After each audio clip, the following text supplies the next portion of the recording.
Hello and नमस्कार दोस्तों, स्वागत है आपका एक और नए वीडियो में। दोस्तों, आज की इस वीडियो में हम लोग बात करेंगे सेक्शन 133 सब सेक्शन 6 के इनकम टैक्स के नोटिस के बारे में, जो कि होता है डॉक्यूमेंट्री एविडेंस प्रोवाइड करने के रिगार्डिंग। जी हाँ दोस्तों, अगर आपने अपना ITR भरा है और उसमें आपने कुछ डिडक्शन क्लेम किए हैं, तो उस डिडक्शन के रिगार्डिंग जो भी एविडेंस और प्रूफ होते हैं, डॉक्यूमेंट होते हैं, उनकी डिमांड आयकर विभाग द्वारा आपसे की जाती है। तो आज की इस वीडियो में हम लोग जानेंगे कि कैसे आप सेक्शन 133(6) के नोटिस को ऑनलाइन डाउनलोड कर सकते हैं। क्या होता है सेक्शन 133(6) का नोटिस? इस तरीके का नोटिस अगर आपको मिलता है तो आपके पास क्या क्या ऑप्शन है, और अगर आप स्वयं से ही इस नोटिस का रिप्लाई देना चाहते हैं तो किस तरीके से रिप्लाई दे सकते हैं, तो जानेंगे आज के इस वीडियो में ये सभी बातें। तो चलिए वीडियो को शुरू करते हैं। उससे पहले अगर आप चैनल पर नए हो तो चैनल को सब्सक्राइब और वीडियो को लाइक जरूर कर दीजिएगा। तो सबसे पहले बात करते हैं इस तरीके का नोटिस कहां से आप डाउनलोड कर सकते हो। तो सिंपली आपको इनकम टैक्स की साइट पर चले जाना है, जो कि है incometax.gov.in, और यहाँ पर आपको अपना पैन और पासवर्ड डाल के लॉगिन कर लेना है। लॉगिन करने के बाद में आपके सामने कुछ इस तरीके का इंटरफेस आएगा। तो यहाँ पर जो है पेंडिंग एक्शन में ई प्रोसीडिंग ऑप्शन रहता है, इस पर आप जैसे ही क्लिक करोगे तो यहाँ पर आपको व्यू नोटिस या ऑर्डर ऑप्शन पर क्लिक करना है, और यहाँ पर जो है आपको सेक्शन 133(6) का नोटिस मिल जाएगा। इसको थोड़ा नीचे स्क्रॉल डाउन करोगे तो यहाँ पर रहेगा नोटिस लेटर या PDF। इस ऑप्शन पर आप जैसे ही क्लिक करोगे तो थोड़ा सा नीचे स्क्रॉल डाउन करने पर यहाँ पे एक डाउनलोड का ऑप्शन मिलेगा। तो यहाँ से जो है आप अपना नोटिस डाउनलोड कर सकते हो। अब बात करते हैं सेक्शन 133(6) के नोटिस में क्या क्या होता है, कौन कौन से डॉक्यूमेंट आपसे मांगा जाता है, इसका टाइम पीरियड क्या होता है, और आपके पास रिप्लाई करने के क्या क्या ऑप्शंस होते हैं। तो यहाँ पर जो है सबसे पहले तो सब्जेक्ट लिखा रहेगा आयकर अधिनियम 1961 की धारा 133(6) के तहत जानकारी मुहैया कराने के संबंध में, यानी कि इनकम टैक्स एक्ट 1961 के सेक्शन 133 सब सेक्शन 6 के अंडर में आपसे कुछ इन्फॉर्मेशन मांगी जाती है। तो यहाँ पर जो है इसको नीचे स्क्रॉल डाउन करोगे तो यहाँ पर जो है असेसमेंट ईयर सिर्फ एक ही साल का है। हो सकता है आपको 2021-22 या 22-23 या 23-24 या 24-25, यानी कि एक साथ में 1 साल का, 2 साल का या 3 साल का कैसा भी आ सकता है। अलग अलग केस में अलग अलग प्रकार के नोटिसेज होते हैं। तो यहाँ पर आपसे कह देगा कि आपने जो है असेसमेंट ईयर 23-24 का आपने जो ITR भरा है उसमें इनकम डिक्लेयर की है 4,90,000 रुपए, और उस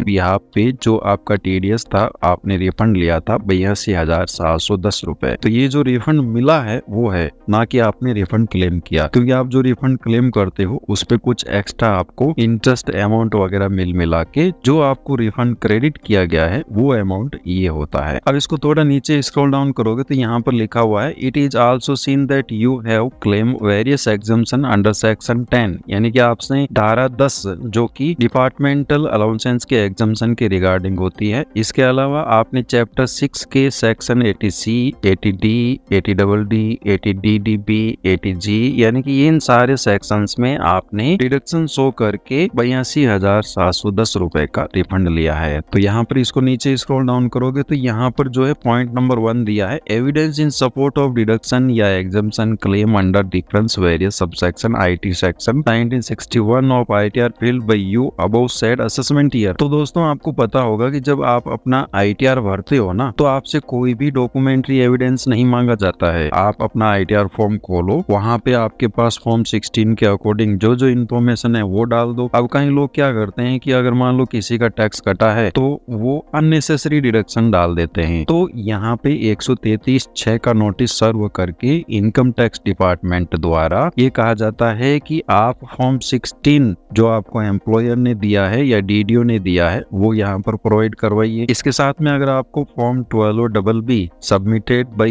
यू टू DDO, यानी कि अगर फॉर्म 12B है तो वो भी आप दीजिए। इसके अलावा अगर सेक्शन 10 में आपने किसी भी प्रकार के deduction toward deduction and exemption for the house rent allowances, अगर आपने HRA का कोई भी डिडक्शन क्लेम किया है तो उसकी रेंट रिसिप्ट या रेंट एग्रीमेंट, वोटर आपके पास जो भी डॉक्यूमेंट्स अवेलेबल है वो यहाँ पर प्रोवाइड करवाइए। साथ ही deduction for interest on housing building deduction under chapter 6A, यानी कि अगर आपने कोई होम लोन का भी एग्जम्पशन अपने ITR में क्लेम किया है तो वो भी यहाँ पर शो करिए। अब यहाँ पर जो है टाइम पीरियड दिया रहता है, यानी कि 133(6) के नोटिस का आपको रिप्लाई देने के लिए 10 दिन का यहाँ पर समय मिलता है। अब अगर 10 दिन के अंदर अंदर आप अपने नोटिस का रिप्लाई नहीं दे पाते हो तो उस केस में you are liable to pay penalty of ₹500 every day during which is failure continues as per provision of section 272, यानी कि 500 रुपए प्रतिदिन के हिसाब से आपसे पेनल्टी ले जाएगी। इसके अलावा ये जो नोटिस है ना, इनकम टैक्स के प्रिंसिपल कमिश्नर से अप्रूवल लेकर के ही आपको ये नोटिस इश्यू किया जाता है। अब इसके नीचे यहाँ पर बोल्ड अक्षर में लिखा रहेगा कि अगर आपको ये नोटिस देने के बाद में या देने से पहले आपने ITR-U फाइल कर दिया है तो उस केस में आप ITR-U और उसके साथ में जो भी डॉक्यूमेंट्री एविडेंस है वो हमें प्रोवाइड करवा दीजिए। इसके अलावा जो ITR-U की फाइलिंग की डेट रहती है वो रहती है 31 मार्च 2026, यानी कि असेसमेंट ईयर 2023-24 का आप ITR-U 31/3/2026 तक फाइल कर सकते हो। तो इस प्रकार का आपको 133(6) का नोटिस मिलता है जिसमें आपसे डॉक्यूमेंट्री एविडेंस मांगे जाते हैं। अब एक बार अपन इन्होंने जो ITR फॉर्म भरा है ना उस पर भी नजर डाल लेते हैं कि उन्होंने क्या क्या डिडक्शन क्लेम किए हैं कौन कौन से सेक्शन में। तो यहाँ पर जो है इनकम टैक्स की साइट पे चले जाना है और यहाँ पर ई फाइल मेन्यू में व्यू फिल रिटर्न और यहाँ पर आपको मिल जाएगा असेसमेंट ईयर 2023-24 और यहाँ पर डाउनलोड फॉर्म ऑप्शन पर क्लिक कर देना है। तो यहाँ पर जो है आपके पास फॉर्म डाउनलोड होकर के आ जाएगा, सिंपली इसको ओपन कर लेना है। इसके बाद में यहाँ पर जो है आपके पास फॉर्म नंबर 16 भी होना चाहिए, जैसा कि हमारे केस में यहाँ पर जो है असेसमेंट ईयर 2023-24 का हमारे पास फॉर्म 16 है। अब यहाँ पर सैलरी कितनी है, 9,99,148 और इसी में भी 9,99,148 रुपए। अब इसको नीचे स्क्रॉल डाउन करोगे तो इन भाई साहब ने जो है सेक्शन 10 में 2.5 लाख के लगभग अलाउंसेंस एग्जम्प्ट करवा लिए हैं, यानी कि सेक्शन 10 14 फर्स्ट में 19,200 पता नहीं ये किस चीज के हैं। इसके अलावा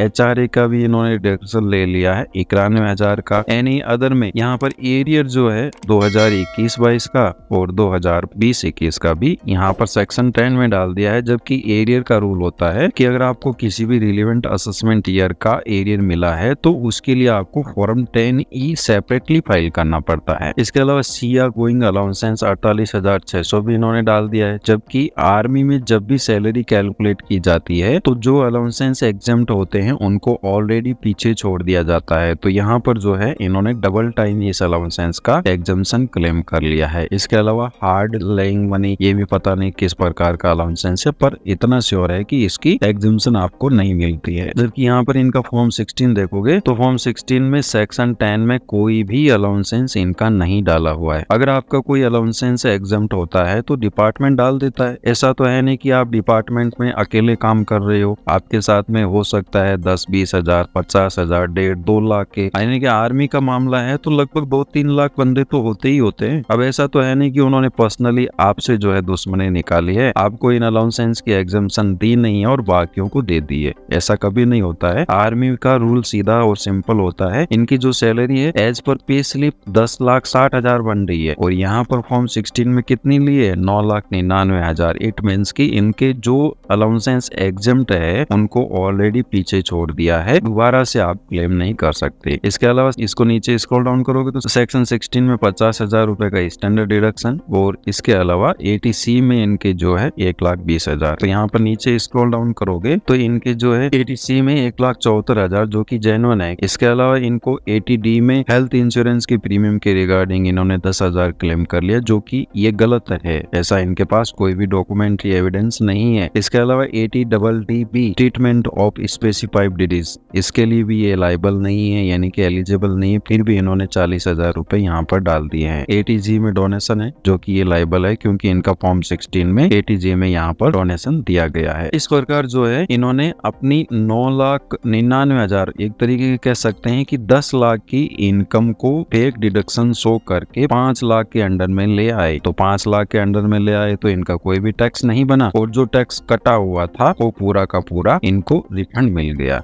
यानी कि सेक्शन 133(6) का नोटिस आपको तभी मिलता है जब आप अपना रिफंड अमाउंट 50,000 या इससे ज्यादा का क्लेम करते हो। तो डिपार्टमेंट को डाउट हो जाता है कि आपने अपने ITR में कुछ ऐसे डिडक्शन शो किए हैं जो कि आप इनके लिए एलिजिबल नहीं हो। अगर आप एलिजिबल हो तो आपने जो भी डिडक्शन शो किए हैं उनके डॉक्यूमेंट्री एविडेंस अपने पास रखिए संभाल करके 10 साल के लिए। कभी भी वो आपसे पूछ सकते हैं कि ये जो आपने डिडक्शन लिया है इसके एविडेंस प्रोवाइड करो। तो इस तरीके का आपके पास नोटिस आता है। अब बात करते हैं इस नोटिस का आप रिप्लाई कैसे देंगे। तो रिप्लाई देने के आपके पास दो ऑप्शन होते हैं। या तो जो आपने ITR फॉर्म भरा है इसमें जो आपने रिडक्शन डाले हैं, जैसे मान लीजिए 1800 रुपए का ATG का, तो इसका प्रूफ हो गया आपका फॉर्म 16। अब इसके अलावा 40,000 रुपए का आपके परिवार में कोई ऐसा सदस्य है जिसको कुछ ही विशेष तरीके की बीमारी है, तो उसका भी एविडेंस दे दीजिए। 10,000 रुपए का हेल्थ इंश्योरेंस प्रीमियम का भी एविडेंस दे दीजिए। ATC में आपने जो 1.5 लाख लिए हैं उसका एविडेंस भी दे दीजिए। तो ATC का कोटा जनरली हर आदमी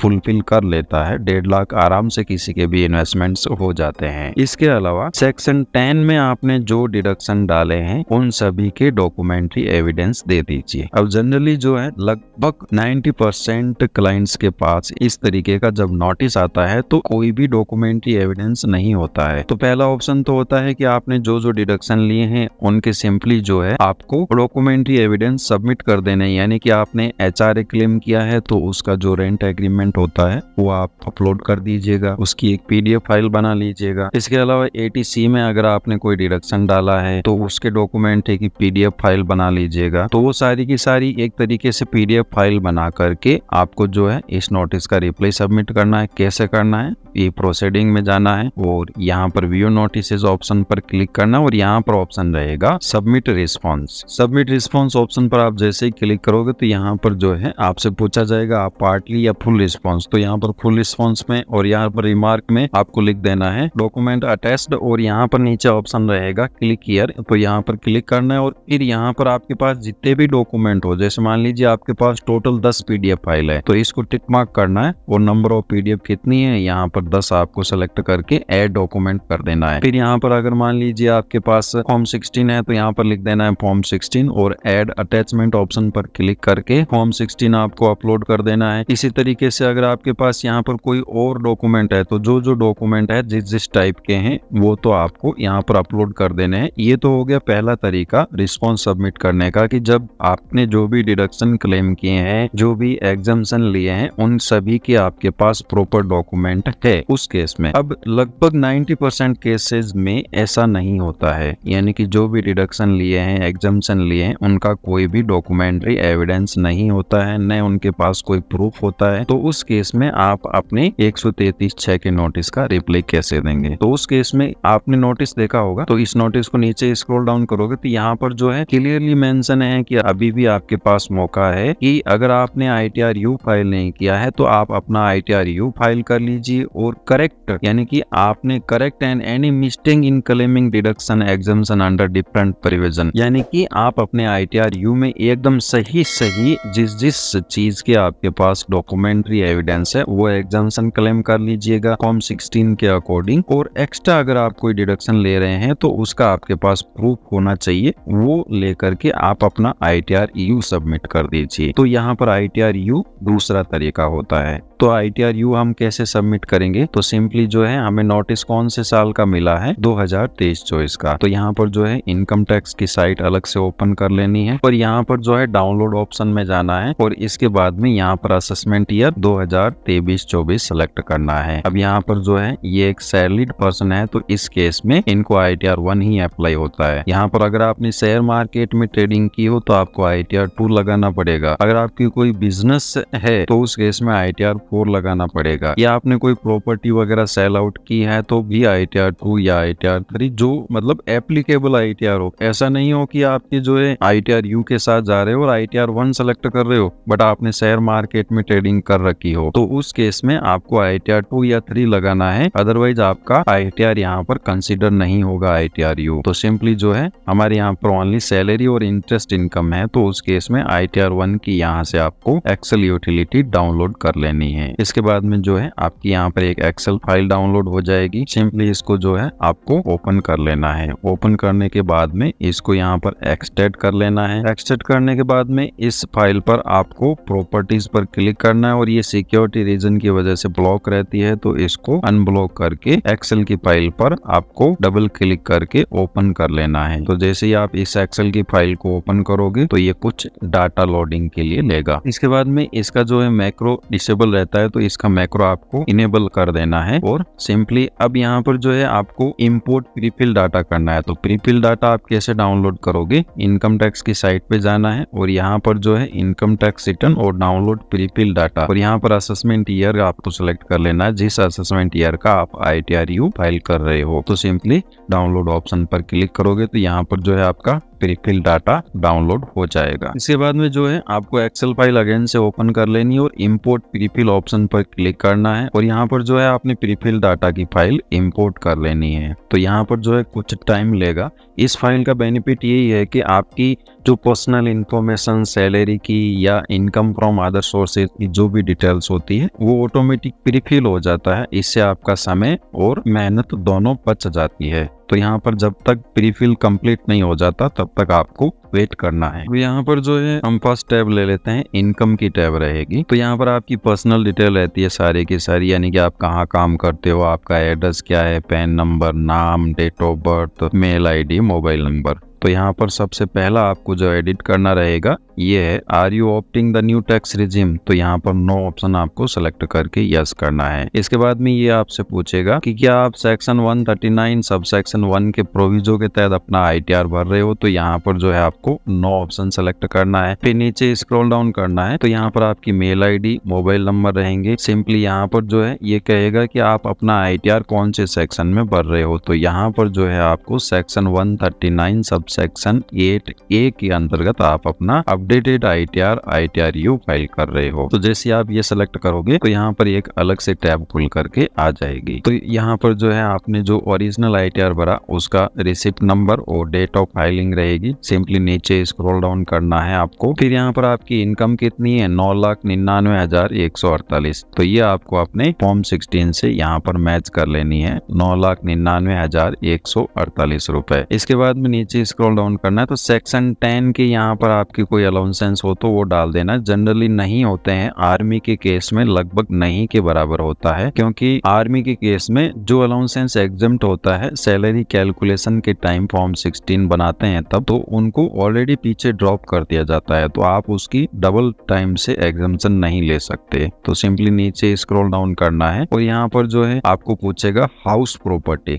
तो अगर आपने कोई हाउस लोन ले रखा है ना तो यहाँ पर सेल्फ ऑक्यूपाइड सेलेक्ट करके आप 2 लाख रुपए तक का हाउस लोन भी एग्जम्प्ट करवा सकते हो, बट आपका उसके पास इंटरेस्ट सर्टिफिकेट होना जरूरी होता है। अब यहाँ पर एनी अदर में इनका 218 रुपए का डिविडेंड है और ये interest from saving bank account है। तो इनकम फ्रॉम अदर सोर्सेज आपको अपने AIS में चेक कर लेना है कि कौन कौन सी इनकम रिपोर्ट हो रखी है। तो वो जो भी इनकम हो वो ऑटोमेटिकली यहाँ पर आ जाती है। इसके बाद में नीचे स्क्रॉल डाउन करना है तो यहाँ पर आपने देखा होगा फॉर्म 16 में भी 1,20,000 है और हमारा जो ऑटोमेटिक प्रीफिल डाटा आ रहा है उसमें भी 1,20,000 है। तो यहाँ पर जो है हम 1.5 लाख कर देते हैं क्योंकि इनकी एक 50,000 रुपए की LIC और है। तो इसके बाद में इसको नीचे स्क्रॉल डाउन करना है तो अदर कोई डिडक्शन हो, जैसे यहाँ पर जो है interest from saving bank account है 843, तो ये आपका सेक्शन 80TTA में एग्जम्प्ट होता है। तो इसके बाद में जो है सिंपली इसको नीचे स्क्रॉल डाउन करना है तो यहाँ पर जो है आपकी first tab income detail complete हो चुकी है। तो सिंपली कोई भी टैब आपकी कंप्लीट हो तो उसको वैलिडेट कर देना है। इसके बाद में TDS का टैब रहेगा तो आपका कितना TDS कटा हुआ है वो यहाँ पर आ जाएगा। तो इसको आपको छेड़ना नहीं है, सिंपली वैलिडेट कर देना है। फिर यहाँ पर जो है नेक्स्ट टैब रहेगी part A general 139 sub section 8A। तो यहाँ पर ये फर्स्ट ही पूछ रहा है कि whether the previous return field और असेसमेंट ईयर, यानी कि क्या आपने असेसमेंट ईयर 23-24 का रिटर्न भरा है। यस हमने भरा है बट कुछ गलतियां हो गई थी। इसके बाद में ये पूछेगा कि यस भरा है तो कौन से सेक्शन में। तो यहाँ पर अगर ड्यू डेट से पहले भरा होता है तो 139 सब सेक्शन 1 होता है। फिर ITR कौन सा भरा उस टाइम, तो ITR 1, 2, 3, 4 जो भी भरा हो वो सेलेक्ट कर लेना है। फिर यहाँ पर जो है एक्नॉलेजमेंट नंबर डालना है तो वो आपको जो आपने ITR भरा है उसका एक्नॉलेजमेंट नंबर और डेट यहाँ पर डाल देनी है। इसके बाद में A8 यहाँ पर पूछ रहा है कि क्या आप एलिजिबल हो ITRU भरने के लिए, तो यहाँ पर यह सेलेक्ट करना है। फिर ये A10 पूछ रहा है कि आप क्या रीजन है कि अपना ITRU भर रहे हो, तो यहाँ पर जो है दूसरा ऑप्शन मिलेगा income not reported correctly, simply ये सेलेक्ट करना है। फिर यहाँ पर टाइम पीरियड पूछेगा तो अगर आप असेसमेंट ईयर 23-24 का भर रहे हो तो 12 मंथ वाला टाइम पीरियड सेलेक्ट करना है और उससे पहले का भर रहे हो तो 12 to 24 मंथ वाला। इसके बाद में इसको वैलिडेट कर देना है। फिर TCS की टैब रहेगी, सिंपली इसको भी आपको वैलिडेट कर देना है। फिर टैक्सेस पेड एंड वेरिफिकेशन की टैब रहेगी, तो यहाँ पर आपका एक बैंक अकाउंट रहेगा और यहाँ पर जो है आपको पहले से एंटर कर देना है और इसके बाद में इसको भी आपको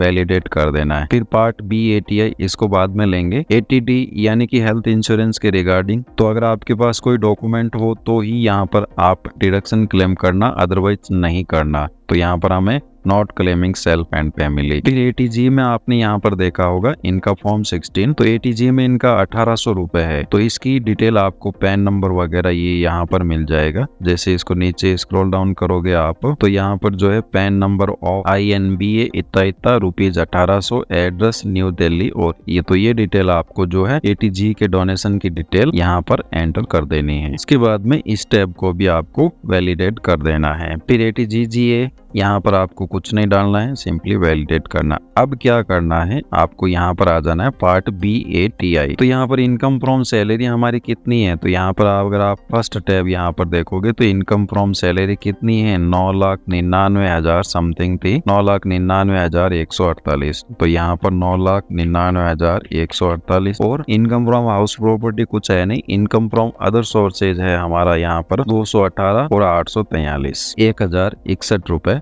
तो यहाँ पर आपको 1,061 एंटर कर देना है। फिर यहाँ पर जो है 6A, यहाँ पर क्या कह रहा है, refund claimed as per last valid return, यानी कि आपने जो पहले रिटर्न भरा था उसमें रिफंड कितना क्लेम किया था। तो यहाँ पर जो है इनका भरा हुआ ITR ये है, इसमें इन्होंने रिफंड कितना क्लेम किया था, रिफंड यहाँ पर क्लेम किया था 81,090 रुपए का रिफंड। तो ये आपको यहाँ पर एंटर कर देना है 81,090 रुपए का। अब ये कह रहा है कि total refund issue as per last valid, यानी कि आपके खाते में कितने रुपए का रिफंड आया। तो वो यहाँ पर आपको सेक्शन 133 का नोटिस देखोगे यहाँ पर भी मिल जाएगा। अदरवाइज जो है आप यहाँ पर जो है व्यू फील्ड रिटर्न में जा करके यहाँ पर डाउनलोड इंटीमिनेशन ऑर्डर का ऑप्शन रहेगा, इसको डाउनलोड कर लेना है, तो बता देगा कि आपको कितना खाते में अमाउंट क्रेडिट हुआ है। तो सिंपली जो है आपको जो रिफंड अकाउंट में क्रेडिट हुआ है 82,710 रुपए, ये यहाँ पर आपको एंटर कर देना है। इसके बाद में जो है सिंपली आपको होम टैब पर आ जाना है और यहाँ पर जो है कैलकुलेट टैक्स का ऑप्शन रहेगा, सिंपली इस पर आपको क्लिक कर देना है। अब क्या हुआ, एक्चुअली हमारा टैक्स तो बन रहा था पर हमने जो भी डिडक्शन थे डाल डुला के अपना रिफंड जो है पूरा का पूरा ले लिया।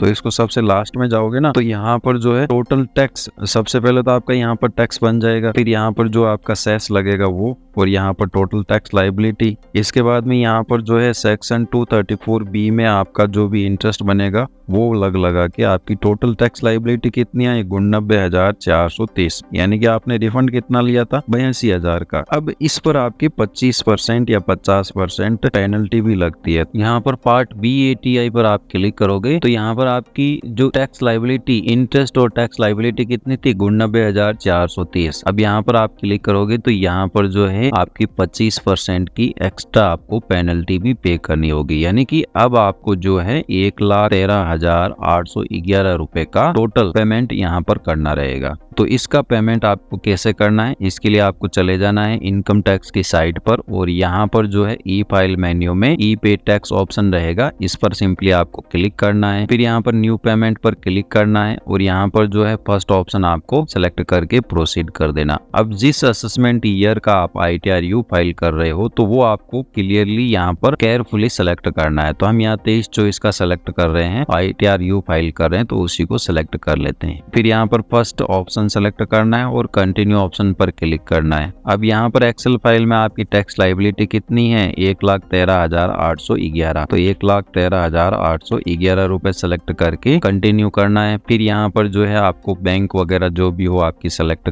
करा के इसका कम्प्लीटली चालान का आपको पेमेंट कर देना है। जैसे ही आप चालान का पेमेंट करोगे तो आपके सामने इस तरीके का एक चालान जनरेट होकर के आ जाएगा। तो सिंपली इस चालान की डिटेल आपको अपने एक्सेल फाइल में यहाँ पर जो है पार्ट बी ATI में यहाँ पर एंटर कर देनी है। तो यहाँ पर क्या क्या डिटेल आपको एंटर करनी है, सिंपली यहाँ पर जो है आपको इसका BSR code, date of deposit और चालान सीरियल नंबर। तो यहाँ पर जो है कम्प्लीटली हमने चालान की डिटेल एंटर कर दी है। इसके बाद में जो है आपको इस शीट को यहाँ पर वैलिडेट कर देना है। फिर अगेन इनकम की होम टैब पर आपको आ जाना है और यहाँ पर कैलकुलेट टैक्स ऑप्शन पर आपको क्लिक करना है। फिर यहाँ पर जो है जनरेट जोसन ऑप्शन पर आपको क्लिक कर देना है। तो यहाँ पर जो है आपकी जोसन फाइल सेव ऑप्शन पर क्लिक करते ही आपकी जोसन फाइल यहाँ पर सेव हो जाएगी। इसके बाद में आपको इनकम टैक्स की साइट पे आ जाना है और यहाँ पर आपको ITR U सबमिट कर देना है। तो यहाँ पर जो है file income tax return option पर आपको क्लिक करना है। असेसमेंट ईयर 23-24 और यहाँ पर जो है 139(8)A सेलेक्ट करके ऑडिट एप्लीकेबल नाउ और यहाँ पर ITR 1 आपको सेलेक्ट करके कंटिन्यू करना है। फिर यहाँ पर जो है कंफर्म कर देना है। फिर जो आपने जोसन फाइल जनरेट की थी वो सिंपली आपको यहाँ पर जो है अपलोड करनी रहेगी। इसके बाद में यहाँ पर जो जोसन फाइल है आपको सेलेक्ट करके ओपन कर लेनी। अब यहाँ पर जो है आपके जोसन फाइल पर वैलिडेशन होगी। अगर सब कुछ सही होता है तो वैलिडेशन सक्सेसफुल हो जाएगी और सक्सेसफुल होने के बाद में आपको अपनी ITR को आधार OTP से वेरीफाई करके सबमिट कर देना है। ये तो आपका ITR U आपने सबमिट कर दिया। अब जो दूसरे तरीके का आपको रिस्पॉन्स देना है उसके लिए आपको ई प्रोसीडिंग ऑप्शन पर व्यू नोटिसेज और यहाँ पर सबमिट रिस्पॉन्स ऑप्शन पर आपको क्लिक करना है। फिर यहाँ पर फुल रिस्पॉन्स और यहाँ पर हम टाइप कर देंगे ITR U field and other document attached. इसके बाद में जो है सिंपली आपको इस ऑप्शन पर क्लिक करना है और आपके जितने भी डॉक्यूमेंट हो वो यहाँ पर नंबर ऑफ डॉक्यूमेंट आपको सेलेक्ट कर लेना है। जैसे हमारे केस में 8 है। फिर ऐड डॉक्यूमेंट ऑप्शन पर क्लिक करके यहाँ पर जो है सबसे पहले तो आपको ITR U का एक्नॉलेजमेंट फॉर्म अपलोड कर देना है। फिर यहाँ पर ITR U की डिटेल फॉर्म होता है वो आपको यहाँ पर अपलोड कर देना है। फिर फॉर्म 16 यहाँ पर जो है आपको अपलोड कर देना है। फिर इसके अलावा फॉर्म 16 से हट करके आप कोई भी डिडक्शन ले रहे हो तो उन सभी की आपको PDF फाइल डाल के यहाँ पर डिस्क्रिप्शन में लिख देना है और अटैच ऑप्शन पर क्लिक करके आपको अटैच करते रहना है। इसके बाद में सिंपली आपको कंटिन्यू करके सबमिट कर देना है। तो इस तरीके से ये दूसरा तरीका हो गया आपका सेक्शन 133 सबसेक्शन 6 के नोटिस का रिप्लाई देने का। धन्यवाद दोस्तों, जानकारी अच्छी लगी हो तो चैनल को सब्सक्राइब और वीडियो को लाइक जरूर कर दीजिएगा।